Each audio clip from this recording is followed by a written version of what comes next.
ꯑꯍꯥꯟꯕꯃꯛꯇꯗ late night story ꯇꯥꯕꯤꯔꯤꯕꯁꯤꯡꯕꯨ James ꯍꯩꯒ꯭ꯔꯨꯖꯝꯅ ꯇꯔꯥꯝꯅ ꯑꯣꯛꯆꯕꯒ ꯂꯣꯏꯅꯅ ꯏꯀꯣꯛꯅꯧꯅ ꯈꯨꯔꯨꯝꯖꯔꯤ ꯉꯁꯤꯁꯨ ꯑꯃꯨꯛ ꯄꯨꯗꯨꯅ ꯂꯥꯛꯆꯩ ꯂꯦꯠ ꯅꯥꯏꯠ ꯁ꯭ꯇꯣꯔꯤꯒꯤ 63 ꯁꯨꯕ ꯇꯥꯡꯀꯛ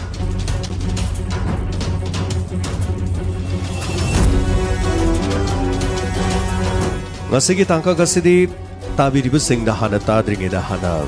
mangjongna khanganjari madudi thamoi sonba mioi singna ngasigi episode asidi matang asidagi makhatana tabigino mioi bana makhal mathel kaya gi crime tawri masa gi aningba apa ma thungna no bhona bada mi kaya hatti amadi masagi aningba apa ma pangthok laba matungda lot ki banatraga khanglaroi matagum mioi kaya bo hatli ngasigi thaudok asidi india da thokkiba thaudok amakhak nati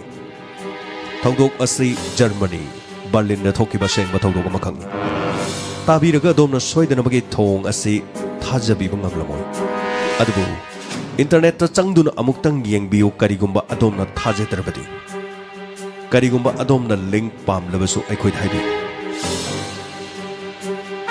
taibang mioi bana tongan makhal mathel kaya gi crime rape murder mi makhan kaya hat panatraga mahaki aningba apamba ma pangthokna na bihonabada makhal mathel kaya gi crime tawri adubu ngasi gi crime asidi crime tawri ba mioi asina khwaidagi angakba mongda mahakna crime amukhak tawri mahaki crime asi ngasi gi 63 suba sigumlaba case asida khangminasi amadi taminasi angakpana thallaba malemni malem asida mahi haiba lairik haiba angakpa mioi kaya marum pokni amadi ponglokhigani germany da armin mebis kawa computer technician amaleram computer mahak yamna thin haiba mioi man computer ase haimanduna computer ase mahakna sana pot komna khanba mioi amakak adubu mahakna computer da aduki matik hairibadu computer hairiba asigi wakhaldagi thaidolaga mahakki wakhalda taibang mioi bagi mathakta game amakhak sanaba pamaki game adudi mahakna internet ki site ta mahakna ads amakhak tumina thadoklami mahakki followers singna ads adubu param ads adu paraba matungda mahakki damak leiramba followers kayana mahakpu tukachaki amadi ꯑꯩꯈꯣꯏꯅ ꯅꯍꯥꯟ ꯃꯈꯩ ꯃꯍꯥꯛꯀꯤ followers ꯑꯣꯏꯔꯨꯔꯤꯕ ꯍꯥꯏꯕꯁꯤ ꯃꯁꯤꯒꯤ ꯅꯨꯄꯥꯁꯤꯗꯤ ꯑꯉꯧꯕ ꯅꯨꯄꯥꯅꯤ ꯑꯁꯨꯝꯅ ꯈꯟꯈꯤ ꯃꯁꯤꯒꯤ ꯃꯍꯥꯛꯅ ꯑꯦꯗ ꯑꯃ ꯇꯧꯈꯤꯕ ꯑꯗꯨ ꯀꯔꯤ ꯑꯦꯗꯅꯣ ꯍꯥꯏꯕꯗꯨ ꯇꯝꯖꯔꯤ ꯃꯁꯥꯅ ꯃꯁꯥꯕꯨ ꯍꯥꯠꯍꯟꯕ ꯄꯥꯝꯕ ꯂꯣꯏꯅꯅ ꯍꯥꯠꯂꯤꯕ ꯃꯤ ꯑꯗꯨꯅ ꯁꯤꯔꯤꯕ ꯃꯤ ꯑꯗꯨꯒꯤ ꯃꯁꯥ ꯑꯗꯨꯕꯨ ꯃꯆꯦꯠ ꯃꯆꯦꯠ ꯐꯛꯇꯨꯅ ꯆꯥꯕꯗ ꯁꯤꯒꯗꯧꯔꯤꯕ ꯃꯤ ꯑꯗꯨꯅ ꯌꯥꯖꯕ ꯃꯤ ꯄꯥꯝꯖꯩ masagi chahi taraga nipan chahi kunthra phawgi manungda leiba mi oigedabani asumna mahangna hairam masigi damakta sel thumna traga mana pina nanubugi damak karigumba mata su hairamde adubu miyoiba amana mahaki post asuguma wahai haibasibu pariba miyoi sing natraga tabiriba dom singna kana gumba amana adumna hairakpa matamda adumna thajabigadra natraga hairakliba mi adubu adumna tarai tuminna taraga legedabra tasengna makidamak tabiriba mi aduna angawba bini haidun haigin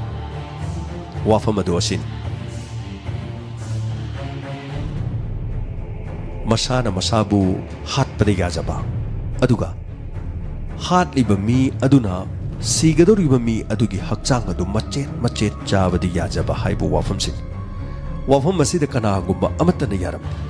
mioi kaya gi post kaya mangonda reply toroki mahakki reply duda angawba nang sijakro nangum ama hingbada kadi kanarugadagi angawba nangi masigi wafam sibu kanana yagadoribano angawba nangdi computer da technician amu oiraga na hanmakai aikhoi mayamburu lana lamjing nambo oire nangna khalibu wakhandubu karino angawba asigumba wafam kaya si yamna tattan haikiram matam maduda mahak karigumba mata khongkide masigi matungda mioi taret khak thorokiram mioi taret aduna nahakna haribu wafam adu aikhoi yai tasengna nangna ngamlabadi aibu halu nangna petna halaba matungda aibu aigi hakchang machet phaktuna chaba nang ngamba oigedaban wafam asida nahakna haribu wafam du yari haiduna miyoi taret khangna mongokta reply pirakirami. Miyoi taret sing adu mahaki address ta tumina uram. Kana gumba amatana siguma thong asigi police ta natraga atopa mafam do su share toromde amadi police ta su mari leina ba miyoi sing kana amatana takthoklamde. Angak po wafam aman. Taibong miyoi ba mana kana gumana sana seasoning labba leirabadi hatpi ge duga nahaki na sado machet set pada charaga sahi tarani pandigi no chahi kunthra pawud gi manung dalai bimina nasana ya janing nabade aina hatpi ge haibo wafam masi da miyoi taret lakki ba haiba sisu mahak wakhal manaba miyoi sing oibaza masigi mathang da miyoi taret adu amamam to oina mathang unakiram masigi matung da miyoi amamam sing adugi manung da chahi kunthra hen ba miyoi amakhangna aibo hatpiu aibo halaba matung da nangna aigi sa si machet chathokpiu aidi siraba matung da libak manung da phumda manghan ki ba pamti aigi haksang se taseng namakki miyoi amana chahan ma pam nangna hatpadu da ai nongoda kari ko mamata hairo tawbuda ti nangna hariba chahi tarani pandigi na kunthra pawugi manung da haibadu aigi sadi chahi ni phuga manga suri ai si ba pam adubu Armin Mebis hariba miyoi asina chahi hen maram oidana mahaki wafam adu yakidi amadi taret suba mi adugi miyoi taret lakpa adugi ahan ba miyoi adu mahana yakidi ani suba miyoi adu su asumna yajaram ai siba pami ai bu nangna haning momong dhan aduga aina siraba matungda aigi isadu nangna machet chaba aigi hakchang machet amata male masida tahan ba pamdi aigi hakchang chi mi amana loina chathon ki ba pam adubu aigi sadi chahi kunthra khatare churi adubu wafam asida Armin Mebis na yakiramde maramdi mahang hariba chahi asi chahi taraga nipandagi ne chahi kunthra fawgi manung daleba mi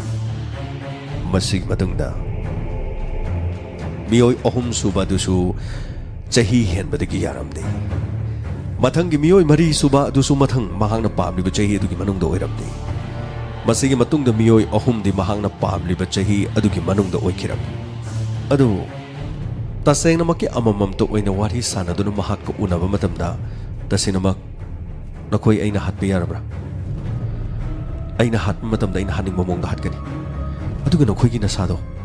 aina numit kyani changna machet phaknaga chagani wahum masidi nakoi yarabra adubu haina ki wahum dugi matungina unaba matamda di yanakkiba wafam adudagi khara thaiduna chatpa horkirami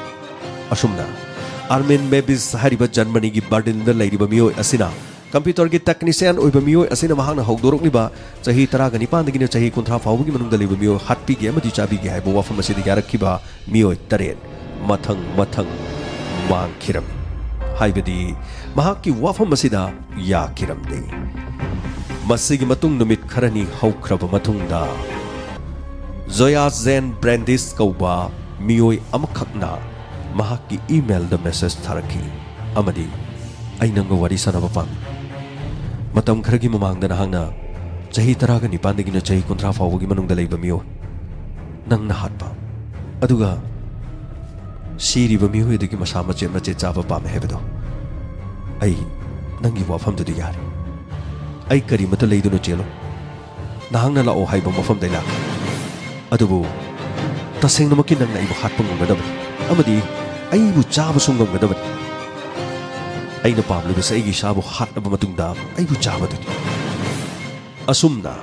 wafam asri mahaki email da tharakirami masigi matungda Armin Mebis amadi Brandis makhoi ani mafam amada tumina unakirami masigi matungda Brandis amadi Armin Mebis Germany gi Berlin da leiba su mamiyo siga unakiram haina ki bawa famdu nanga pungamadra khara leiraga aina nangbo hatpa gi damak sars thangat pa natraga nang aron ma macha thabra haibidai khangdi aina nangbo hatpa gi damak aina nangbo selfie gi dabama di mana pi gi dabalaiti aduga aina nangbo hatpa gi mana phangda dabasu laiti aina pamli badi chahi tarani pandigi ne chahi kunthra fawgi manung da leiba miyo mahakpo aina hatnaba matungda mahakki sadong adu aina machet settuna chaba ai pami matam maduda Zoya Zen Brandis hariba miyo esina aina na haibadu yar adubu aigi hakchang asi nangna machet machet chaba matamda aigi kok ki saruga sidi chabigano nangna freeze ta natraga karamba mafam amaduna toroga aigi kok se preserve tawduna thambiu ai nangna hatpadu ai yare adubu nangna haning matungda halabasu aina nonda haijaninglibadi aigi kok ki saruga sidi chabigano wafam ase hairam wari asi tabiraga domna thajaba kariguma matangam lamoi pajari balijari baisu kayara khana case asi paraba matungda thajakidi adubu case asi chumna Germany ki Berlin da thokiba sigumba Armin Mebis computer ki technician asi taseng namaki mahaki khongthang asi case oina leramadi gi miyamda angak pasi tamjaban thajabi da batawigan thajabi dra baso dong ya paman adubu wari asi di thajabi ba singna loiba pawba tabi asumna Brandis amadi Armin Mebis yana kibo wafam matung ina makoi anigi thabakudu makhatana pangthukna nanabagi do honara masigi matungda Armin Mebis ki mafam amada Brandis masana masa sijab amadi hatbagi damak yazaram amadi makhongna thongna Armin Mebis ki yumda lakiram angak po wafam masana masabu mina halan nanbagi damak lakpa haibasisu adubu karigidi oi thogloi malay masida makal makha kaya gi thogdok kya thogi masana masabu jingthak amadagi chongthadunu siba masana masabu suicide tawdunu siba asigumba ngambadi lerega masana masabu mi amana halan bakari gi ngamdab mi tholoi dagi anaba makal amana naramasu ye adubu thoraki asumna makhongna thongna Armin Mebis ki manakta Brandis hariba miyo silaki mahaki ka amada leiba bathroom amagi tap manungda mahak masana tap adugi manungda mahak hiptagiram masigi matungda Armin Mebis na mahaki thawraba thang amana Brandis bu machet ama len bahuki China adu khangki amadi Brandis na hairaki nahana thangna len mase aingonda anaba faw aduna karigo manongonda aina naba khangdana nabagi damak natraga aibu nisha amana pangthanduna leiba ngamlagadi nangna leliba thanga chiki China se ina khangba ngamkibi nahak aduguma masinbi biyabra masigi matungda Armin Mebis na hairaki madu nangna soidan hairakani haibase ina khang aina hana sem sadunu hidak ase thakchal masigi hidak si thaklaba matungda aina nangina thakta sathagadoriba thabak se nangoda China phawda bi asumna Armin Mebis na mahakna hidak ama pikiram amadi Brandis hidak adu thaklaba matungda ngauri pangthaduna laiki thokliba thongdok asi Armin Mebis na video recording toram asomna mahapu mapung phana hatringeda Brandis ki machindagi video aduda taseng namak ai isana yana Armin Mebis na sathariba thabak asida mana aibu halan bahai basida ai isana yazaraban tawbadadi mahangna halaba matungda ai hakchang asi machet kaktuna chagadabani madu numit kyani changna chabi adubu ai hakchang gi saruk loina mak charabasu kokki saruk asidi chabiganu asumna video recording aduda masana yazana hairam masigi matungda hidak adu pithaklaba matungda ngauri tawru matungda Armin Mebis na Brandis ki hakchang machet kakhi asumna khara kakba horokpa matamda hakchang digi thorokpa ikheng aduna bar tap adu ina pik thalami masigi matungda ina pik thalaba matung masadagi ige level adu hantharakpa amadi BP loiba maramna amadi hakchang gi machet sing adu thangna kakpana maram oidana Brandis taibang pan thadaki masigi matungda machet kakpa loiraba matungda hakchang gi machet sing adu Armin Mebis na mahaki freezer amada hapchinduna thamlami amadi kokki saruk aduna tongana plastic amadi yom silaba matungda ningthina preserve tawduna thamlami thabak adu ningthijana pangthoki masigi matungda hakchang machet adu khajik jaba hoki tabiri besingna soidan hangoi biramni thajabiram dabase adubu case Germany ki Berlin da thokiba sigumba computer technician amakhakna mahaki aningba pamagi matungina ꯃꯍꯥꯛꯀꯤ ꯑꯅꯤꯡꯕ ꯄꯥꯝꯕꯗꯨ ꯏꯟꯇꯔꯅꯦꯠꯇ ads ꯊꯥꯗꯣꯛꯂꯕ ꯃꯇꯨꯡꯗ ꯃꯤꯑꯣꯏ ꯀꯌꯥ ꯃꯗꯨꯒꯤ test ꯇꯧꯗꯨꯅ ꯑꯃꯗꯤ ꯋꯥꯐꯝꯁꯤꯡ ꯔꯤꯄ꯭ꯂꯥꯏ ꯄꯤꯔꯛꯈ꯭ꯔꯕ ꯃꯇꯨꯡꯗ ꯃꯤꯑꯣꯏ 3ꯅ ꯌꯥꯈ꯭ꯔꯕ ꯃꯇꯨꯡꯗ ꯃꯥꯏ ꯂꯩꯗꯨꯅ ꯆꯦꯟꯈꯤꯕꯗꯒꯤ ꯑꯔꯣꯏꯕꯗ ꯂꯥꯛꯈꯤꯕ ꯅꯨꯄꯥꯅꯤ ꯕ꯭ꯔꯦꯟꯗꯤꯁ ꯖꯣꯌꯥꯖꯦꯟ ꯕ꯭ꯔꯦꯟꯗꯤꯁ ꯑꯁꯨꯝꯅ ꯃꯍꯥꯛꯀꯤ ꯍꯛꯆꯥꯡ ꯑꯁꯤ ꯑꯥꯔꯃꯤꯟ ꯃꯦꯕꯤꯁꯅ ꯃꯆꯦꯠ ꯃꯆꯦꯠ ꯐꯛꯇꯨꯅ ꯆꯥꯕ ꯍꯧꯈꯤ ꯑꯗꯨꯕꯨ ꯃꯤꯑꯣꯏꯕꯒꯤ ꯍꯛꯆꯥꯡ ꯀꯤꯂꯣ 40ꯗꯒꯤ 30 ꯐꯥꯎꯕꯒꯤ ꯃꯅꯨꯡꯗ ꯂꯩꯕ ꯍꯥꯏꯕꯁꯤ ꯃꯤ ꯑꯃꯅ ꯑꯃꯨꯛꯇꯗ ꯆꯥꯕ ꯉꯝꯒꯗꯕ ꯅꯠꯇꯦ ꯑꯁꯨꯝꯅ ꯃꯍꯥꯛꯅ ꯐ꯭रीꯖꯔꯗ ꯊꯝꯂꯒ ꯃꯆꯦꯠ ꯃꯆꯦꯠ ꯃꯍꯥꯛꯅ ꯊꯥ 19 ꯆꯪꯅ ꯅꯣꯡꯃꯒꯤ ꯈꯖꯤꯛ ꯈꯖꯤꯛ ꯈꯖꯤꯛ ꯑꯁꯨꯝꯅ ꯃꯍꯥꯛꯅ ꯆꯥꯔꯝꯃꯤ ꯃꯁꯤꯒꯤ ꯃꯇꯨꯡꯗ ꯑꯥꯔꯃꯤꯟ ꯃꯦꯕꯤꯁ ꯇꯁꯦꯡꯅꯃꯛ ꯃꯤ ꯆꯥꯕꯒꯤ ꯁꯥꯗꯣꯡ ꯆꯥꯕꯒꯤ ꯍꯩꯅꯕꯤ ꯑꯁꯤꯅ ꯃꯍꯥꯛꯀꯤ ꯃꯁꯥꯗ ꯃꯤꯒꯤ ꯁꯥꯗꯣꯡ ꯆꯥꯕꯁꯤ ꯌꯥꯝꯅ ꯍꯩꯅꯔꯛꯄ ꯑꯃꯗꯤ ꯅꯨꯡꯉꯥꯏꯕ ꯐꯥꯎꯈꯤꯔꯝꯃꯤ ꯃꯈꯥ ꯇꯥꯅ ꯃꯍꯥꯛꯅ ꯈꯟꯈꯤ ꯃꯃꯥꯡꯗ ꯆꯠꯊꯈꯤꯕ ꯑꯗꯨꯒꯨꯝꯅ ꯑꯃꯨꯛꯁꯨ ꯏꯟꯇꯔꯅꯦꯠꯇ ꯑꯦꯗ ꯊꯥꯗꯣꯛꯂꯒ ꯆꯍꯤ 19 30 ꯐꯥꯎꯕꯒꯤ ꯃꯅꯨꯡꯗ ꯂꯩꯕ ꯃꯤꯑꯣꯏ ꯑꯃ ꯆꯥꯕ ꯐꯪꯂꯕꯗꯤ ꯍꯥꯏꯗꯨꯅ ꯃꯍꯥꯛꯀꯤ ꯃꯪꯂꯥꯟ ꯑꯃ ꯃꯪꯕ ꯍꯧꯈꯤ ꯃꯁꯤꯒꯤ ꯃꯇꯨꯡꯗ ꯃꯍꯥꯛꯅ ꯑꯃꯨꯛ ꯏꯟꯇꯔꯅꯦꯠ ꯁꯥꯏꯠꯇ ꯑꯃꯨꯛ ꯍꯟꯅ ꯅꯁꯥꯒꯤ ꯆꯍꯤ 19 30 ꯐꯥꯎꯕꯗ ꯂꯩꯕ ꯃꯤꯑꯣꯏꯁꯤꯡꯅ ꯁꯤꯖꯕ ꯄꯥꯝꯂꯕ ꯍꯥꯠꯄꯤꯕ ꯄꯥꯝꯂꯕ ꯑꯃꯗꯤ ꯅꯁꯥꯒꯤ ꯍꯛꯆꯥꯡꯒꯤ ꯁꯥꯗꯣꯡ ꯑꯗꯨ ꯃꯥꯂꯦꯝꯒꯤ ꯂꯩꯃꯥꯏꯗ ꯇꯤꯜꯍꯟꯗꯅ ꯑꯩꯅ ꯃꯆꯦꯠ ꯃꯆꯦꯠ ꯆꯥꯕꯗ ꯌꯥꯔꯕꯗꯤ ꯑꯩꯉꯣꯟꯗ ꯔꯤꯄ꯭ꯂꯥꯏ ꯄꯤꯕꯤꯔꯛꯎ ꯋꯥꯐꯝ ꯑꯁꯤ ꯃꯍꯥꯛꯀꯤ ꯑꯅꯤꯁꯨꯕ ꯑꯦꯗꯁ ꯑꯁꯤ ꯄꯥꯔꯨ ꯃꯤꯁꯤꯡꯅ ꯃꯉꯣꯟꯗ ꯌꯥꯝꯅ ꯊꯤꯅ ꯑꯍꯥꯟꯕꯗ ꯑꯣꯏꯕ ꯑꯗꯨꯒꯨꯝꯅ ꯆꯩꯈꯤ ꯉꯥꯡꯈꯤ ꯑꯗꯨꯕꯨ ꯑꯍꯥꯟꯕꯒꯤ ꯊꯧꯗꯣꯛ ꯑꯗꯨꯗ ꯀꯅꯥꯃꯠꯇ ꯄꯨꯂꯤꯁꯇ ꯀꯝꯄ꯭ꯂꯦꯟ ꯇꯧꯈꯤꯗꯦ ꯑꯗꯨꯕꯨ ꯑꯅꯤꯁꯨꯕꯒꯤ ꯊꯧꯗꯣꯛ ꯑꯁꯤꯗꯗꯤ ꯆꯍꯤ 18 ꯁꯨꯔꯕ ꯅꯍꯥ ꯑꯃꯈꯛꯅ ꯄꯨꯂꯤꯁꯇ ꯍꯥꯏꯔꯤꯕ ꯃꯍꯥꯛꯀꯤ ꯄꯣꯁ ꯑꯗꯨ ꯌꯦꯡꯁꯤꯟꯕꯤꯅꯅꯕꯒꯤꯗꯃꯛꯇ ꯕꯔꯂꯤꯟꯒꯤ ꯄꯨꯂꯤꯁ ꯁ꯭ꯇꯦꯁꯟꯗ ꯆꯠꯈꯤꯔꯝꯃꯤ ꯑꯃꯗꯤ ꯃꯃꯥꯡꯒꯤ ꯄꯣꯁ ꯑꯁꯨ ꯆꯍꯤ ꯊꯥ 19ꯒꯤ ꯃꯃꯥꯡꯗ ꯆꯍꯤ ꯑꯃ ꯈꯔ ꯍꯦꯟꯕꯒꯤ ꯃꯃꯥꯡꯗ ꯂꯩꯈꯤꯕ ꯄꯣꯁ ꯑꯗꯨꯗꯁꯨ ꯄꯨꯂꯤꯁꯅ ꯀꯨꯞꯅ ꯊꯤꯖꯤꯟꯈꯤ ꯃꯍꯥꯛꯀꯤ IP ꯑꯦꯗ꯭ꯔꯦꯁ ꯊꯥꯒꯠꯂꯛꯂꯤꯕ ꯄꯣꯁ ꯃꯐꯝ ꯀꯝꯄ꯭ꯌꯨꯇꯔ IP ꯑꯦꯗ꯭ꯔꯦꯁꯇ ꯊꯥꯒꯠꯂꯛꯂꯤꯕꯁꯤ ꯀꯅꯥꯅꯣ ꯍꯥꯏꯕꯁꯤꯗꯤ ꯄꯨꯂꯤꯁꯅ ꯏꯔꯥꯏ ꯂꯥꯏꯅ ꯈꯪꯉꯤ ꯃꯁꯤꯒꯤ ꯃꯇꯨꯡꯗ ꯃꯤꯑꯣꯏ ꯑꯃꯅ ꯄꯨꯂꯤꯁꯇ ꯀꯦꯁ ꯇꯧꯁꯤꯜꯂꯛꯄ ꯍꯥꯏꯕꯗꯤ ꯀꯝꯄ꯭ꯂꯦꯟ ꯇꯧꯔꯛꯄꯗꯨꯅ ꯑꯥꯔꯃꯤꯟ ꯃꯦꯕꯤꯁꯀꯤ ꯑꯦꯗ꯭ꯔꯦꯁ ꯑꯗꯨꯗ ꯄꯨꯂꯤꯁ ꯂꯥꯛꯈꯤꯔꯝꯃꯤ ꯑꯃꯗꯤ ꯃꯍꯥꯛꯀꯤ ꯏꯃꯨꯡ ꯃꯅꯨꯡꯗ ꯊꯤꯕ ꯍꯧꯈꯤ ꯃꯇꯝ ꯑꯗꯨꯗ ꯑꯥꯔꯃꯤꯟ ꯃꯦꯕꯤꯁ ꯂꯩꯔꯝꯗꯦ ꯃꯍꯥꯛꯀꯤ ꯃꯌꯨꯝ ꯑꯗꯨꯗ ꯀꯣꯏꯊꯤ ꯊꯤꯕ ꯃꯇꯝꯗ ꯐ꯭रीꯖꯔ ꯃꯅꯨꯡ ꯑꯗꯨ ꯍꯥꯡꯗꯣꯛꯂꯨꯕ ꯃꯇꯝꯗ ꯐ꯭रीꯖꯔ ꯑꯗꯨꯒꯤ ꯃꯅꯨꯡꯗ ꯕ꯭ꯔꯦꯟꯗꯤꯁꯀꯤ ꯃꯀꯣꯛ ꯑꯗꯨ ꯀꯛꯂꯒ ꯄ꯭ꯂꯥꯁꯇꯤꯛ ꯑꯃꯅ ꯌꯣꯝꯁꯤꯟꯗꯨꯅ ꯄ꯭ꯔꯤꯖꯥꯔꯕ ꯇꯧꯗꯨꯅ ꯂꯩꯔꯝꯕꯗꯨ ꯊꯦꯡꯅꯈꯤꯔꯝꯃꯤ ꯃꯁꯤ ꯈꯛꯇ ꯅꯠꯇꯅ ꯁꯥꯒꯤ ꯁꯥꯗꯣꯡ ꯃꯥꯟꯕ ꯐ꯭रीꯖ ꯑꯗꯨꯗ ꯃꯤꯑꯣꯏꯕꯒꯤ ꯍꯛꯆꯥꯡꯒꯤ ꯁꯥꯗꯣꯡ ꯃꯆꯦꯠ ꯃꯆꯦꯠ ꯌꯥꯎꯗꯨꯅ ꯂꯩꯔꯝꯕ ꯑꯗꯨꯗ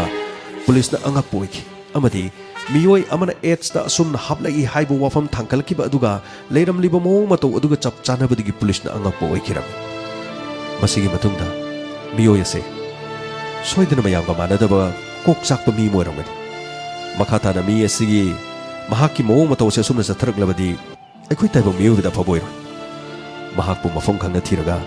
ꯑꯩꯈꯣꯏꯅ ꯆꯩꯔꯥꯛ ꯄꯤꯕꯅ ꯐꯒꯅꯤ ꯑꯁꯨꯝꯅ ꯄꯨꯂꯤꯁꯅ ꯈꯟꯈꯤꯔꯝꯃꯤ ꯃꯁꯤꯒꯤ ꯃꯇꯨꯡꯗ ꯑꯥꯔꯃꯤꯟ ꯃꯦꯕꯤꯁ ꯄꯨꯂꯤꯁꯅ ꯁꯦꯟꯅꯗꯨꯅ ꯂꯩꯈꯤ ꯑꯃꯗꯤ ꯃꯍꯥꯛ ꯃꯌꯨꯝꯗ ꯍꯜꯂꯛꯄ ꯃꯇꯝꯗ ꯄꯨꯂꯤꯁꯅ ꯉꯥꯏꯗꯨꯅ ꯂꯩꯕ ꯃꯔꯝꯅ ꯃꯍꯥꯛ ꯐꯥꯈꯤꯔꯝꯃꯤ ꯑꯃꯗꯤ ꯃꯍꯥꯛꯀꯤ ꯌꯨꯝ ꯑꯗꯨꯗ ꯑꯣꯏꯔꯤꯕ ꯃꯑꯣꯡ ꯃꯇꯧ ꯑꯗꯨꯗ ꯀꯥ ꯃꯅꯨꯡꯗ ꯐꯝꯍꯜꯂꯒ ꯄꯨꯂꯤꯁꯅ ꯍꯥꯏꯈꯤ ꯀꯔꯤꯅꯣ ꯅꯪꯅ ꯇꯧꯔꯤꯁꯦ ꯅꯪꯒꯤ ꯏꯃꯨꯡꯁꯤꯗ ꯃꯤ ꯃꯀꯣꯛ ꯑꯃ ꯀꯛꯂꯒ ꯊꯝꯕ ꯑꯗꯨꯒ ꯅꯪꯒꯤ ꯄꯣꯁꯇ ꯃꯇꯝ ꯈꯔꯒꯤ ꯃꯃꯥꯡꯗ ꯆꯍꯤ 19ꯗꯒꯤꯅ ꯆꯍꯤ 60 ꯐꯥꯎꯕꯒꯤ ꯃꯅꯨꯡꯗ ꯂꯩꯕ ꯃꯤꯒꯤ ꯍꯛꯆꯥꯡ ꯅꯁꯥꯅ ꯁꯤꯖꯕ ꯄꯥꯝꯂꯕꯗꯤ ꯍꯥꯠꯄꯤꯒꯦ ꯑꯗꯨꯒ ꯅꯁꯥꯒꯤ ꯁꯥꯗꯣꯡ ꯑꯗꯨꯕꯨ ꯃꯆꯦꯠ ꯆꯥꯒꯦ ꯍꯥꯏꯕꯁꯤꯕꯨ ꯃꯁꯤꯕꯨ ꯄꯣꯁ ꯇꯧꯕ ꯍꯧꯅꯕ꯭ꯔꯥ ꯅꯪꯅ ꯄꯣꯁ ꯇꯧꯔꯤꯕꯗꯨꯒ ꯅꯪꯒꯤ ꯐ꯭ꯔꯤꯖꯇ ꯂꯩꯔꯝꯃꯤꯕꯁꯤꯒꯗꯤ ꯌꯥꯝ ꯊꯤꯅ ꯆꯥꯟꯅꯩ ꯍꯥꯏꯌꯨ ꯃꯤꯑꯣꯏꯁꯤ ꯀꯅꯥꯅꯣ ꯃꯤꯑꯣꯏꯁꯤ ꯀꯅꯥꯅꯣ ꯍꯥꯏꯌꯨ ꯃꯇꯝ ꯑꯗꯨꯗ ꯃꯍꯥꯛ ꯃꯁꯥꯅ ꯏꯟꯁꯄꯦꯛꯇꯔ ꯑꯩꯅ ꯀꯔꯤꯒꯨꯝꯕ ꯀ꯭ꯔꯥꯏꯝ ꯑꯃꯇ ꯇꯧꯈꯤꯕ ꯂꯩꯇꯦ ꯑꯩ ꯀꯝꯄ꯭ꯌꯨꯇꯔꯒꯤ ꯇꯦꯛꯅꯤꯁꯤꯌꯟ ꯑꯃꯅꯤ ꯑꯩ ꯋꯥꯈꯜ ꯃꯨꯟꯅ ꯈꯟꯕ ꯉꯝꯃꯤ ꯀꯝꯄ꯭ꯌꯨꯇꯔꯕꯨ ꯁꯥꯟꯅꯄꯣꯠꯀꯨꯝ ꯁꯥꯟꯅꯕ ꯏꯔꯥꯏ ꯂꯥꯏꯅ ꯁꯣꯜቭ ꯈꯨꯗꯤꯡꯃꯛ ꯇꯧꯕ ꯉꯝꯕ ꯃꯤ ꯑꯃꯅꯤ ꯁꯤꯗ ꯂꯩꯔꯦ ꯁꯤꯒꯤ ꯚꯤꯗꯤꯑꯣꯁꯤ ꯌꯦꯡꯕꯤꯌꯨ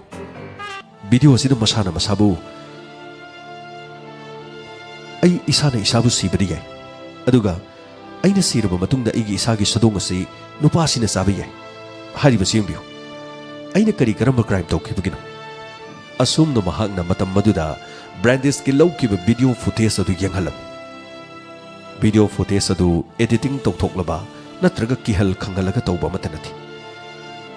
ꯃꯈꯣꯏ ꯑꯅꯤꯅ ꯌꯥꯅꯈꯤꯕ ꯋꯥꯐꯝ ꯉꯥꯡꯅꯈꯤꯕ ꯋꯥꯐꯝ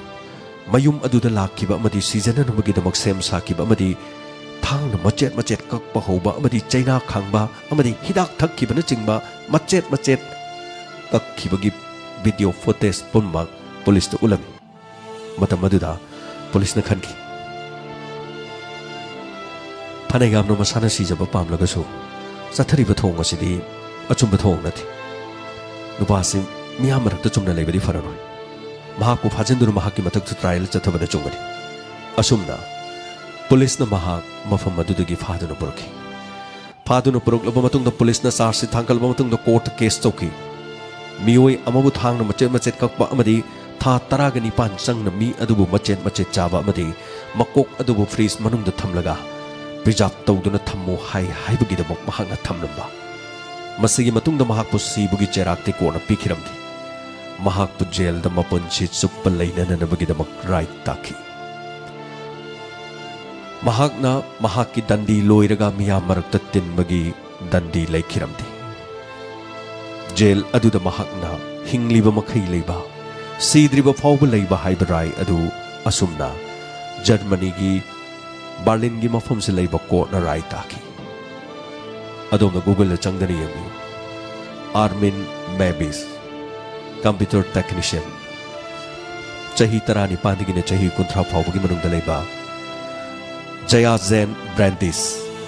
hairiba miyoi machet machet kaktuna tha 19 changna chaki masigi matungda amuk hana mahakna ahanbagi mahaki thongdok ase hainabadigi ani suba makhalda h hapaktuna mi atopa amasu siba pamlabadi hatpigi amadi machet machet kaktuna na sadu sage haiduna anirak suboina mahaki internet account da post torkibadugumba case makhak tongan tongan makhalgi casing miyamna tahan jabada asumna Germany gi Berlin da thokiba thodok amakak ngasigi hombutaraga taret suba tangkak asida miyamda puduna tahan jabani loisilakpada case masa matanga tahan jari case asidi mamangda lizakiba tamthiraba mi machet machet chabagi wakhalona sina adomadongi wakhalgi khajiktang thaidokna nanabagi damak achamba wari matek amakak Japan Malayamda miyamna hena khangnariba seasonariba polom sing kayada yum da leriba polom sing da Japan haina thaba polom kaya Malayam asida leiba miyoi kya na season mafam asida angakpa yong makhalamale Japan gi Tokyo hariba mafam asdagi kilometer changaga supna mapan chatlaga leiba Nagano Pran mayamna mafam asi Hell Valley haibadi asibagi valley Norok ki valley hairaga ꯑꯩꯈꯣꯏꯒꯤ ꯂꯣꯟꯗ ꯑꯗꯨꯃꯥꯏꯅ ꯈꯪꯅꯕ ꯌꯣꯀꯨꯌꯨ ꯍꯥꯏꯔꯤꯕ ꯑꯁꯤꯒꯤ ꯃꯐꯝꯁꯤꯗ ꯖꯤꯀꯣ ꯀꯨꯟꯗꯨꯅꯤ ꯃꯣꯡꯀꯤ park ꯍꯥꯏꯗꯅ ꯑꯃꯈꯛꯅꯤ ꯃꯐꯝ ꯑꯁꯤ ꯅꯤꯡꯊꯝꯊꯥꯒꯤ ꯃꯇꯝꯗ ꯑꯁꯨꯛꯀꯤ ꯃꯇꯤꯛ ꯏꯪꯉꯤ ꯅꯨꯡꯁꯤꯠ ꯁꯤꯠꯄ ꯃꯇꯝꯗ ꯁꯤꯠꯂꯤꯕ ꯅꯨꯡꯁꯤꯠ ꯑꯗꯨꯅ ꯃꯤꯑꯣꯏꯕꯒꯤ ꯃꯤꯠꯀꯤ ꯄꯥ ꯍꯥꯏꯔꯤꯕ ꯃꯐꯝ ꯑꯁꯤꯗ ꯃꯤꯅꯤꯠ ꯑꯃꯒꯤ ꯃꯅꯨꯡꯗ ꯑꯗꯣꯝꯒꯤ ꯄꯥ ꯑꯁꯤ ꯎꯟꯅ ꯀꯨꯞꯁꯤꯟꯕ ꯉꯝꯃꯤ ꯑꯗꯨꯛꯀꯤ ꯃꯇꯤꯛꯅ ꯏꯪꯈ꯭ꯔꯕ ꯎꯟꯅ ꯊꯥꯅ ꯀꯨꯞꯇꯨꯅ ꯂꯩꯈ꯭ꯔꯕ ꯑꯗꯨꯒꯨꯝꯂꯕ ꯍꯦꯜ ꯚꯦꯂꯤ ꯑꯃꯅꯤ ꯃꯐꯝ ꯑꯁꯤꯗ ꯂꯩꯔꯤꯕ ꯌꯣꯡ ꯃꯈꯜ ꯑꯃꯈꯛꯅ ꯇꯥꯏꯕꯪ ꯃꯤꯑꯣꯏꯕꯅ ꯑꯔꯨꯝꯕ ꯐꯤ ꯃꯩ ꯁꯤꯖꯤꯟꯅꯗꯨꯅ ꯂꯩꯕ ꯉꯝꯗꯕꯗꯒꯤ ꯅꯤꯡꯊꯝꯊꯥꯒꯤ ꯃꯇꯝꯗ ꯍꯥꯏꯔꯤꯕ ꯃꯐꯝ ꯑꯁꯤꯗ ꯇꯥꯏꯕꯪ ꯃꯤꯑꯣꯏꯕꯅ ꯂꯩꯕ ꯉꯝꯗꯦ ꯑꯗꯨꯕꯨ ꯃꯐꯝ ꯑꯁꯤꯗ ꯁ꯭ꯅꯣ ꯃꯣꯡꯀꯤ ꯍꯥꯏꯕ ꯌꯣꯡ ꯃꯈꯜ ꯑꯁꯤꯅ ꯏꯔꯥꯏ ꯂꯥꯏꯅ ꯍꯤꯡꯕ ꯉꯝꯃꯤ ꯃꯈꯣꯏꯁꯨ ꯖꯤꯕꯅꯤ ꯃꯈꯣꯏꯅ ꯀꯔꯤꯒꯤꯗꯃꯛ ꯍꯤꯡꯕ ꯉꯝꯂꯤꯕ ꯇꯥꯏꯕꯪ ꯃꯤꯑꯣꯏꯕꯅ ꯃꯐꯝ ꯑꯗꯨꯗꯒꯤ ꯀꯔꯤꯒꯤꯗꯃꯛꯇ ꯌꯨꯝ ꯍꯣꯡꯗꯨꯅ ꯆꯠꯅꯔꯤꯕ ꯑꯗꯨꯕꯨ ꯁ꯭ꯅꯣ ꯃꯣꯡꯀꯤ ꯃꯐꯝ ꯑꯁꯤꯗ ꯂꯩꯔꯤꯕ ꯌꯣꯡꯁꯤꯡ ꯑꯁꯤ ꯃꯈꯣꯏꯅ ꯎꯟꯒꯤ ꯃꯔꯛꯇ ꯆꯠꯄ ꯃꯇꯝꯗ ꯃꯀꯣꯛꯇꯁꯨ ꯎꯟꯅ ꯌꯣꯝꯗꯨꯅ ꯆꯠꯂꯝꯃꯤ ꯑꯗꯨꯛꯀꯤ ꯃꯇꯤꯛ ꯏꯪꯈ꯭ꯔꯕ -25 ꯗꯤꯒ꯭ꯔꯤꯗ ꯂꯩꯔꯕ ꯑꯁꯤꯒꯨꯝꯕ ꯃꯐꯝꯁꯤꯗ ꯁ꯭ꯅꯣ ꯃꯣꯡꯀꯤ ꯑꯁꯤꯅ ꯌꯥꯝꯅ ꯅꯨꯡꯉꯥꯏꯅ ꯍꯤꯡꯗꯨꯅ ꯂꯩꯔꯝꯃꯤ ꯑꯉꯛꯄ ꯑꯣꯏꯔꯝꯃꯤ ꯃꯁꯤꯕꯨ ꯀꯨꯝꯍꯩ ꯑꯣꯏꯅ ꯖꯄꯥꯟꯗ ꯂꯩꯔꯤꯕ ꯃꯤꯑꯣꯏꯁꯤꯡꯅ ꯑꯔꯨꯝꯕ ꯒꯥꯔꯤ ꯍꯥꯏꯕꯗꯤ ꯃꯁꯥꯅ ꯍꯣꯠ ꯑꯦꯁꯤ ꯌꯥꯎꯖꯔꯕ ꯒꯥꯔꯤ ꯃꯤꯑꯣꯏꯕꯅ ꯉꯥꯏꯍꯥꯛꯇꯪ ꯀꯣꯏꯕ ꯆꯠꯅꯅꯕꯒꯤꯗꯃꯛ ꯑꯗꯨꯒꯨꯝꯕ ꯀꯝꯐꯣꯔꯇꯦꯕꯜ ꯑꯣꯏꯔꯕ ꯒꯥꯔꯤꯁꯤꯡ ꯁꯤꯖꯤꯟꯅꯗꯨꯅ ꯃꯐꯝ ꯑꯗꯨꯗ ꯂꯥꯛꯂꯒ ꯀꯣꯏꯕ ꯌꯦꯡꯕ ꯂꯥꯛꯂꯝꯃꯤ ꯀꯔꯤꯒꯤꯗꯃꯛ -25 ꯗꯤꯒ꯭ꯔꯤꯒꯤ ꯑꯁꯤꯒꯨꯝꯂꯕ ꯁꯦꯜꯁꯤꯌꯁ ꯗꯤꯒ꯭ꯔꯤ ꯌꯧꯔꯕ ꯆꯠꯅ ꯑꯩꯒꯤ ꯃꯥꯏꯗ ꯁꯤꯠꯂꯤꯕ ꯅꯨꯡꯁꯤꯠ ꯑꯃꯗꯤ ꯇꯥꯔꯛꯂꯤꯕ ꯎꯟꯅ ꯀꯣꯛꯊꯛ ꯑꯃꯗꯤ ꯄꯤꯁꯨꯝꯗ ꯐꯥꯎꯕꯗ ꯕꯔꯞꯅ ꯀꯥꯁꯤꯟꯕ ꯉꯝꯂꯕ ꯃꯐꯝ ꯑꯗꯨꯗ ꯖꯤꯕ ꯑꯃ ꯑꯣꯏꯔꯤꯕ ꯁ꯭ꯅꯣ ꯃꯣꯡꯀꯤꯅ ꯃꯐꯝ ꯑꯗꯨꯗ ꯃꯆꯥ ꯃꯁꯨ ꯀꯌꯥ ꯄꯣꯗꯨꯅ ꯑꯃꯗꯤ ꯆꯠꯇꯨꯅ ꯀꯔꯤꯒꯨꯝꯕ ꯐꯤꯔꯣꯟ ꯑꯃꯠꯇꯁꯨ ꯁꯦꯠ ꯆꯥꯗꯅ ꯂꯩꯔꯤꯕ ꯌꯣꯡꯁꯤꯡ ꯑꯗꯨꯅ ꯀꯔꯤꯒꯤꯗꯃꯛꯇ ꯍꯤꯡꯕ ꯉꯝꯂꯤꯕ ꯀꯨꯝꯍꯩ ꯃꯈꯜ ꯑꯃꯅꯤ ꯆꯥꯎꯈꯠꯄꯗ ꯂꯣꯏꯔꯕ ꯃꯤꯑꯣꯏꯕ ꯖꯥꯇꯤꯒꯤ ꯃꯔꯛꯇ ꯖꯄꯥꯅꯤꯁꯁꯤꯡꯅ ꯑꯁꯤꯒꯨꯝꯕ ꯃꯈꯣꯏꯒꯤ ꯃꯐꯝ ꯑꯁꯤꯗ ꯂꯩꯔꯤꯕ ꯅꯥꯒꯥꯅꯣ ꯄ꯭ꯔꯥꯟ ꯍꯦꯜ ꯚꯦꯂꯤ ꯑꯁꯤꯗ ꯂꯩꯔꯤꯕ ꯌꯣꯡꯁꯤꯡ ꯑꯁꯤꯕꯨ ꯉꯁꯤꯁꯨ ꯅꯤꯡꯊꯝꯊꯥꯒꯤ ꯃꯇꯝ ꯑꯁꯤꯗ ꯀꯨꯝꯍꯩ ꯑꯃ ꯑꯣꯏꯅ ꯌꯦꯡꯕ ꯆꯠꯅꯔꯤ ꯑꯉꯛꯄꯅꯤ ꯃꯤꯑꯣꯏꯕ ꯖꯥꯇꯤꯅ ꯂꯩꯕ ꯉꯝꯗ꯭ꯔꯕ ꯃꯐꯝ -25°C ꯌꯧꯈ꯭ꯔꯕ ꯃꯐꯝ ꯑꯗꯨꯗ ꯁ꯭ꯅꯣ ꯃꯣꯡꯀꯤꯅ ꯃꯐꯝ ꯑꯗꯨꯗ ꯈꯨꯟꯗꯥꯗꯨꯅ ꯈꯨꯜꯂꯤꯡꯗꯨꯅ ꯂꯩꯔꯤꯕ ꯃꯈꯣꯏꯅ ꯀꯔꯤꯕꯨ ꯆꯥꯔꯤꯕ ꯎꯟ ꯃꯊꯛ ꯑꯗꯨꯅ ꯆꯤꯡ ꯑꯗꯨꯗ ꯂꯩꯔꯤꯕ ꯆꯤꯡꯃꯥꯏꯗ ꯍꯧꯔꯤꯕ ꯎ ꯄꯥꯝꯕꯤ ꯀꯌꯥ ꯀꯨꯞꯁꯤꯟꯗꯨꯅ ꯂꯩꯈ꯭ꯔꯕꯗ ꯎ ꯄꯥꯝꯕꯤꯁꯤꯡ ꯑꯗꯨꯒꯤ ꯃꯊꯛꯇ ꯀꯔꯤꯒꯨꯝꯕ ꯑꯃꯠꯇ ꯄꯥꯟꯗ꯭ꯔꯕ ꯎꯅꯥ ꯁꯤꯡꯅꯥꯏ ꯌꯥꯎꯗ꯭ꯔꯕ ꯎꯒꯤ ꯃꯁꯥꯗ ꯐꯝꯗꯨꯅ ꯑꯗꯨꯃꯛ ꯇꯣꯡꯗꯨꯅ ꯂꯩꯕ ꯃꯇꯝꯗ ꯎꯟꯅ ꯎꯁꯥ ꯑꯗꯨꯗ ꯇꯥꯁꯤꯜꯂꯛꯄ ꯃꯇꯝꯗ ꯎꯁꯥꯗ ꯎꯟ ꯑꯗꯨꯅ ꯀꯨꯞꯁꯤꯟꯈ꯭ꯔꯕꯗ ꯃꯁꯥ ꯄꯨꯝꯕ ꯎꯟꯅ ꯀꯨꯞꯁꯤꯟꯈ꯭ꯔꯕꯗ ꯃꯇꯧ ꯀꯔꯝꯅ ꯍꯤꯡꯕ ꯉꯝꯂꯤꯕ ꯑꯉꯛꯄ ꯖꯤꯕ ꯃꯈꯜ ꯑꯃꯅꯤ ꯁ꯭ꯅꯣ ꯃꯣꯡꯀꯤ ꯖꯄꯥꯟꯒꯤ ꯇꯣꯀꯤꯌꯣꯗꯒꯤ ꯀꯤꯂꯣꯃꯤꯇꯔ 909 ꯆꯠꯅꯒ ꯂꯩꯕ ꯅꯥꯒꯥꯅꯣ ꯄ꯭ꯔꯥꯟ ꯍꯥꯏꯔꯤꯕ ꯃꯐꯝ ꯑꯁꯤꯗ ꯍꯦꯜ ꯚꯦꯂꯤ ꯍꯥꯏꯅ ꯈꯪꯅꯕ ꯌꯣꯀꯣꯌꯨ ꯍꯥꯏꯅ ꯈꯪꯅꯕ ꯃꯐꯝ ꯑꯁꯤꯒꯤ ꯖꯤꯒꯣꯀꯨꯗꯅꯤ ꯃꯐꯝ ꯑꯁꯤꯗ ꯃꯣꯡꯀꯤ ꯄꯥꯛ ꯑꯃ ꯉꯁꯤꯁꯨ ꯂꯩꯔꯤ ꯑꯗꯨꯕꯨ ꯌꯥꯝꯅ ꯉꯛꯂꯤꯕꯗꯤ ꯍꯥꯏꯔꯤꯕ ꯆꯤꯡ ꯑꯣꯏꯅ ꯇꯧꯕ ꯃꯐꯝ ꯑꯁꯤꯗ ꯆꯥꯎꯔꯕ ꯏꯁꯤꯡꯒꯤ ꯀꯣꯝ ꯑꯃ ꯂꯩꯔꯝꯃꯤ ꯏꯁꯤꯡꯒꯤ ꯀꯣꯝ ꯑꯁꯤ ꯀꯔꯤꯒꯤꯗꯃꯛꯇꯅꯣ -25° ꯌꯧꯔꯕ ꯐꯥꯎꯕꯗ ꯎꯟꯒꯤ ꯃꯍꯤ ꯑꯗꯨꯗ ꯏꯁꯤꯡ ꯃꯅꯤꯟ ꯋꯥ ꯀꯥꯔꯝꯃꯤ ꯇꯝꯊꯤꯔꯕ ꯌꯣꯡꯁꯤꯡ ꯑꯗꯨꯅ ꯀꯅꯥꯕꯨꯁꯨ ꯃꯤꯑꯣꯏ ꯑꯃꯠꯇꯗ ꯆꯤꯛꯄ ꯅꯠꯇ꯭ꯔꯒ ꯑꯄꯟꯕ ꯀꯔꯤꯒꯨꯝꯕ ꯑꯃꯠꯇ ꯄꯤꯔꯝꯗꯦ ꯑꯗꯨꯕꯨ ꯌꯥꯝꯈ꯭ꯔꯕ ꯆꯤꯡꯃꯥꯏ ꯑꯗꯨꯗ ꯂꯩꯕ ꯌꯣꯡꯁꯤꯡ ꯑꯗꯨꯅ ꯎꯟꯒꯤ ꯃꯔꯛ ꯑꯗꯨ ꯐꯥꯎꯗꯨꯅ ꯅꯤꯡꯊꯝꯊꯥꯒꯤ ꯃꯇꯝ ꯑꯁꯤꯗ ꯄꯨꯟꯅ ꯂꯥꯛꯂꯒ ꯍꯥꯏꯔꯤꯕ ꯏꯁꯤꯡꯒꯤ ꯀꯣꯝ ꯍꯥꯏꯕꯗꯤ ꯕꯔꯞ ꯃꯍꯤ ꯑꯗꯨꯗ ꯑꯃꯨꯛ ꯀꯨꯝꯊꯗꯨꯅ ꯃꯀꯣꯛ ꯈꯛꯇꯪ ꯏꯁꯤꯡ ꯑꯗꯨꯒꯤ ꯃꯉꯛꯇ ꯐꯥꯎꯒꯠꯂꯒ ꯏꯁꯤꯡ ꯑꯗꯨꯗ ꯃꯀꯣꯛꯇꯪ ꯂꯤꯈꯠꯂꯒ ꯏꯪꯈ꯭ꯔꯕ ꯎꯟꯒꯤ ꯃꯍꯤ ꯑꯗꯨꯗ ꯂꯨꯞꯇꯨꯅ ꯌꯥꯝꯈ꯭ꯔꯕ ꯌꯣꯡꯁꯤꯡ ꯑꯗꯨꯅ ꯃꯅꯨꯡꯗ ꯂꯩꯔꯝꯃꯤ ꯀꯔꯤꯒꯤꯗꯃꯛꯇꯅꯣ ꯑꯗꯨꯝ ꯈꯪꯕꯤꯕ꯭ꯔꯥ ꯇꯁꯦꯡꯅꯃꯛ ꯎꯟꯒꯤ ꯃꯍꯤ ꯑꯗꯨꯗ ꯃꯈꯣꯏꯅ ꯂꯨꯞꯂꯤꯕꯗꯨ ꯃꯐꯝ ꯑꯗꯨꯗ ꯄ꯭ꯔꯀ꯭ꯔꯤꯇꯤꯅ ꯄꯤꯕ ꯅꯦꯆꯔꯒꯤ ꯑꯣꯏꯕ ꯑꯩꯈꯣꯏꯒꯤ ꯃꯐꯝ ꯑꯁꯤꯗ ꯍꯥꯏꯔꯕꯁꯨ ꯄꯨꯔꯨꯛ ꯁꯧꯕꯤ ꯍꯥꯏꯅ ꯈꯪꯅꯕ ꯑꯁꯤꯒꯨꯝꯕ ꯒꯧꯍꯥꯇꯤꯗꯁꯨ ꯂꯩꯕ ꯃꯤꯌꯥꯝꯅ ꯍꯦꯟꯅ ꯈꯪꯅꯕ ꯏꯁꯤꯡ ꯄꯨꯔꯨꯛ ꯁꯧꯕꯤ ꯂꯩꯕ ꯏꯁꯤꯡ ꯄꯥꯏꯕꯗ ꯄꯨꯔꯨꯛ ꯁꯥꯔꯒ ꯂꯩꯕ ꯃꯐꯝ ꯑꯃꯈꯛ ꯑꯣꯏꯔꯝꯃꯤ ꯃꯐꯝ ꯑꯁꯤꯗ ꯏꯁꯤꯡ ꯃꯅꯤꯜ ꯀꯥꯔꯤꯕꯗꯨ ꯏꯁꯤꯡ ꯑꯗꯨ ꯁꯥꯕꯒꯤꯅꯤ ꯃꯍꯧꯁꯥꯒꯤ ꯈꯜꯅ ꯇꯥꯏꯕꯪ ꯃꯤꯑꯣꯏꯕꯗ ꯐꯖꯕ ꯂꯩꯇꯦꯡꯕ ꯀꯌꯥ ꯑꯀꯤꯕ ꯇꯝꯊꯤꯕ ꯀꯌా ꯄꯤꯔꯤ ꯑꯗꯨꯕꯨ ꯃꯍꯧꯁꯥꯅ ꯇꯥꯏꯕꯪ ꯃꯤꯑꯣꯏꯕꯗ ꯑꯗꯨꯛꯀꯤ ꯃꯇꯤꯛ ꯐꯖꯕ ꯄꯤꯕꯒꯨꯝ ꯀꯔꯤꯒꯨꯝꯕ ꯃꯇꯝꯗꯁꯨ ꯃꯍꯧꯁꯥꯒꯤ ꯈꯜꯅ ꯇꯥꯏꯕꯪ ꯃꯤꯑꯣꯏꯕꯗ ꯑꯀꯤꯕ ꯄꯤꯗꯕꯁꯨ ꯅꯠꯇꯦ ꯑꯀꯤꯕ ꯐꯅꯌꯥꯝ ꯄꯤꯔꯕꯁꯨ ꯐꯖꯕꯒꯤ ꯑꯊꯤꯕ ꯂꯩꯕꯒꯨꯝ ꯑꯀꯤꯕ ꯇꯝꯊꯤꯕꯒꯤ ꯀꯟꯕꯤꯅꯕ ꯂꯩꯕꯒꯨꯝ ꯑꯁꯤꯒꯨꯝꯂꯕ -25°C ꯂꯩꯔꯕ ꯇꯥꯏꯕꯪ ꯃꯤꯑꯣꯏꯕꯅ ꯂꯩꯕ ꯉꯝꯗꯗꯨꯅ ꯌꯨꯝ ꯍꯣꯡꯗꯨꯅ ꯅꯤꯡꯊꯝꯊꯥꯒꯤ ꯃꯇꯝꯗ ꯆꯠꯅꯔꯕ ꯃꯇꯝ ꯑꯁꯤꯗ ꯏꯁꯤꯡ ꯑꯗꯨꯗ ꯃꯅꯤꯟ ꯋꯥ ꯀꯥꯔꯤꯕꯗꯨ ꯏꯁꯤꯡ ꯑꯗꯨ ꯄꯨꯔꯨꯛ ꯁꯧꯔꯒ ꯄꯥꯏꯕꯗ ꯐꯣꯡ ꯁꯥꯕ ꯑꯗꯨꯒꯨꯝꯕ ꯖꯒꯥ ꯑꯃ ꯑꯣꯏꯔꯝꯃꯤ ꯃꯁꯤꯒꯤ ꯃꯇꯨꯡꯗ ꯌꯣꯡꯁꯤꯡ ꯑꯗꯨꯅ ꯏꯪꯕꯅ ꯈꯥꯡꯕ ꯉꯝꯗ꯭ꯔꯕꯗꯒꯤ ꯃꯈꯣꯏꯅ ꯄꯨꯂꯞ ꯏꯁꯤꯡ ꯑꯗꯨꯗ ꯃꯀꯣꯛꯇꯪ ꯐꯥꯎꯒꯠꯂꯒ ꯂꯩꯔꯤꯕꯗꯨ ꯏꯁꯤꯡ ꯑꯗු ꯄꯨꯔꯨꯛ ꯁꯧꯕꯤ ꯏꯁꯤꯡ ꯑꯣꯏꯕꯅ lumbu ꯑꯗꯨꯃꯛ ꯁꯥꯕꯅ ꯑꯌꯨꯛ ꯑꯉꯟꯕꯗꯒꯤꯅ ꯑꯌꯥꯝꯕ ꯃꯇꯝꯗ ꯅꯤꯡꯊꯝꯊꯥꯒꯤ ꯃꯇꯝ ꯂꯣꯏꯗ꯭ꯔꯤꯕ ꯐꯥꯎꯕ ꯃꯈꯣꯏ ꯌꯣꯡꯒꯤ ꯑꯁꯤꯒꯨꯝꯕ ꯁ꯭ꯅꯣ ꯃꯣꯡꯀꯤꯁꯤꯡ ꯄꯨꯝꯅꯃꯛ ꯀꯥꯡꯂꯨꯞ ꯑꯁꯤꯒꯨꯝꯕ ꯀꯣꯝ ꯑꯁꯤꯒꯤ ꯃꯅꯨꯡꯗ ꯄꯨꯂꯞ ꯂꯩꯔꯝꯃꯤ ꯄꯣꯛꯄꯗ ꯉꯥꯏꯔꯤꯕ ꯌꯣꯡ ꯃꯆꯥ ꯀꯌꯥꯅ ꯃꯃꯥꯒꯤ ꯃꯊꯥꯗ ꯀꯣꯟꯁꯤꯟꯗꯨꯅ ꯃꯀꯣꯛ ꯑꯗꯨ ꯃꯃꯥꯒꯤ ꯃꯉꯛꯁꯝꯗ ꯃꯈꯨꯠ ꯑꯗꯨꯅ ꯌꯥꯜꯂꯒ ꯃꯀꯣꯛ ꯑꯗꯨꯅ ꯂꯤꯈꯠꯂꯒ ꯏꯁꯤꯡ ꯄꯨꯔꯨꯛ ꯁꯧꯕꯤ ꯑꯗꯨꯗ ꯍꯤꯡꯅꯅꯕꯒꯤꯗꯃꯛ ꯃꯀꯣꯛ ꯂꯤꯈꯠꯇꯨꯅ ꯂꯩꯔꯤ ꯆꯦꯜꯂꯕꯗꯤ ꯀꯗꯥꯏꯗ ꯆꯦꯟꯒꯅꯤ ꯆꯠꯂꯕꯗꯤ ꯀꯗꯥꯏꯗ ꯆꯠꯀꯅꯤ ꯃꯍꯧꯁꯥꯅ ꯄꯤꯔꯝꯂꯤꯕ ꯏꯁꯤꯡ ꯑꯁꯥꯕ lumbu ꯁꯥꯕ ꯑꯗꯨꯗ ꯃꯀꯣꯛ ꯂꯤꯈꯠꯇꯨꯅ ꯂꯩꯕ ꯇꯥꯕꯅꯤ ꯑꯁꯨꯝꯅ ꯃꯈꯣꯏꯅ ꯄꯨꯟꯁꯤꯟꯗꯨꯅ ꯂꯩꯕ ꯑꯁꯤ ꯃꯇꯝ ꯈꯔꯒꯤ ꯃꯃꯥꯡꯗ ꯇꯥꯏꯕꯪ ꯃꯤꯑꯣꯏꯕ ꯈꯔꯅ ꯃꯐꯝ ꯑꯗꯨꯗ ꯄꯨꯔꯨꯛ ꯁꯧꯕꯤ ꯏꯁꯤꯡ ꯂꯩꯔꯦ ꯍꯥꯏꯅ ꯈꯪꯕꯗꯒꯤ ꯀꯣꯏꯕ ꯂꯥꯛꯄꯗꯒꯤ ꯏꯪꯈ꯭ꯔꯕ ꯃꯐꯝ ꯑꯗꯨꯗ ꯃꯐꯤ ꯂꯧꯊꯣꯛꯇꯨꯅ ꯃꯐꯝ ꯑꯗꯨꯗ ꯏꯔꯣꯏꯕ ꯌꯣꯡꯁꯤꯡꯅ ꯎꯈꯤ ꯏꯪꯈ꯭ꯔꯕ ꯎꯟꯒꯤ ꯃꯍꯤ ꯑꯗꯨꯗ ꯇꯥꯏꯕꯪ ꯃꯤꯑꯣꯏꯕꯅ ꯆꯣꯡꯊꯗꯨꯅ ꯏꯁꯤꯡ ꯑꯗꯨꯗ ꯀꯔꯤꯒꯤ ꯁꯥꯟꯅꯔꯤꯕꯅꯣ ꯈꯟꯕꯅꯔꯥ ꯇꯥꯏꯕꯪ ꯃꯤꯑꯣꯏꯕꯁꯤꯡ ꯆꯠꯈ꯭ꯔꯕ ꯃꯇꯨꯡꯗ ꯌꯣꯡꯁꯤꯡ ꯑꯗꯨꯅ ꯏꯁꯤꯡ ꯄꯨꯔꯨꯛ ꯁꯧꯕꯤ ꯑꯗꯨꯗ ꯃꯈꯨꯠꯅ ꯇꯞꯅ ꯊꯦꯡꯕꯗ lumbu ꯁꯥꯔꯝꯕꯗꯒꯤ ꯏꯁꯤꯡ ꯑꯗꯨꯒꯤ ꯃꯅꯨꯡꯗ ꯀꯨꯟꯗꯨꯅ ꯉꯁꯤꯁꯨ ꯈꯥꯡꯂꯤ ꯑꯁꯨꯝꯅ ꯃꯈꯣꯏꯅ ꯄꯨꯟꯁꯤꯟꯗꯨꯅ ꯂꯩꯕ ꯄꯨꯂꯞ ꯄꯨꯟꯁꯤꯜꯂꯒ ꯃꯀꯣꯛ ꯀꯥꯡꯈꯠꯂꯒ ꯂꯩꯕꯗꯨ ꯇꯥꯏꯕꯪ ꯃꯤꯑꯣꯏꯕꯅ ꯐꯖꯕꯒꯨꯝ ꯃꯐꯝ ꯑꯗꯨꯗ ꯖꯄꯥꯟꯒꯤ ꯁꯔꯀꯥꯔꯅ ꯃꯣꯡꯀꯤꯒꯤ ꯑꯁꯤꯒꯨꯝꯂꯕ ꯖꯤꯒꯣꯀꯨꯗꯅꯤ ꯃꯣꯡꯀꯤ ꯄꯥꯛ ꯍꯥꯏꯗꯨꯅ ꯖꯄꯥꯟꯗ ꯉꯁꯤꯁꯨ ꯃꯤꯌꯥꯝꯅ ꯈ꯭ꯋꯥꯏꯗꯒꯤ ꯄꯥꯝꯅ ꯌꯦꯡꯅꯔꯤꯕ ꯃꯐꯝ ꯑꯣꯏꯔꯤ ꯃꯁꯤꯒꯤ ꯃꯇꯨꯡꯗ ꯃꯣꯡꯀꯤ ꯄꯥꯛ ꯑꯗꯨꯗ ꯑꯁꯨꯝꯅ ꯃꯈꯣꯏꯅ ꯄꯨꯟꯁꯤꯟꯗꯨꯅ ꯂꯩꯔꯕꯅꯤꯅ ꯌꯦꯡꯕ ꯂꯥꯛꯄ ꯃꯤꯑꯣꯏ ꯀꯌꯥ ꯑꯃꯔꯣꯝꯅ ꯃꯈꯣꯏꯒꯤ ꯆꯥꯅ ꯊꯛꯅꯕ ꯆꯨꯖꯥꯛ ꯆꯥꯕ ꯌꯥꯕ ꯂꯐꯣꯏ ꯁꯦꯝ ꯇꯣꯉꯥꯟꯕ ꯍꯩ ꯔꯥ ꯑꯃꯗꯤ ꯆꯥꯕ ꯌꯥꯕ ꯄꯣꯠꯂꯝ ꯀꯌꯥ ꯑꯀꯣꯏꯕ ꯄꯨꯈ꯭ꯔꯤ lumbu lumbu sabi sing adugi akoiba manakta Japan da leirib mioi kaya marumni yengba lakpada makhoigi chanaba purukli asumna chanaba puruklabani na ising aduda lumbu lumbu sabada aying bagi maisa aying bagi asigumlaba awaba adu khangduna leiraba adu lumbu lumbu saba manungda leiba dudagi aying baduna farami chanaba duna chingmai da una wana singna kariguma mata howdabadu miyamna purukliba hawai chengwai sujak sem haira sing adu charaga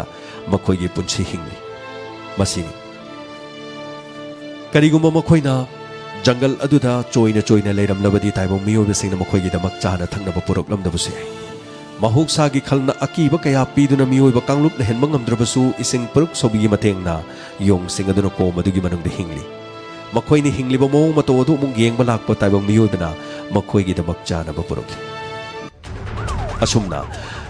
Japan gi sarkar na hairiba sigumlaba mafam asibu makhoina monkey ge suguma park ase semgat sagatuna ngasisu miyangi midyang pam oiduna leiri masini ngasigi diamond radio gi hombutara tere suba ahan bagi tangkakta mi masana masabu halalaga macet selaga chahanba ani suba loiselakpada Japan gi Tokyo mafam asida leiriba monkey snow gi jingkok kudani monkey park matau kram na ingkraba -25 degrees Celsius ta yong sing na matau kram na hingliba haiba wafam asini ngasigi case asi tabiraga dongi pungning da wakal kari phawirakpage aikogi number 9077282001 da feedback amadi comment radio tabiribasingna pibibiyagani loinana YouTube live streaming da tabiribasingna dongi comment box ta adongi wakalon share to bibiyagani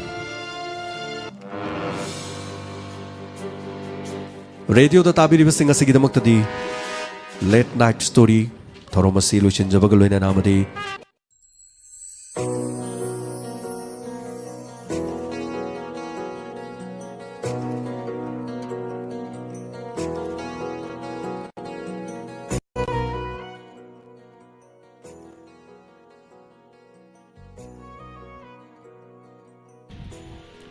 Hojik Tavikre, Late Night Story, Humputara Tarit Subatangkak. Yamna ngakpa German da Tokiba, Mi Chabagi Kesama. Torum Lantok Tuna Tahanjariba si Megahertz 90.0, Wahong Radio Amadi Diamond TV gi Torum Paring Singni.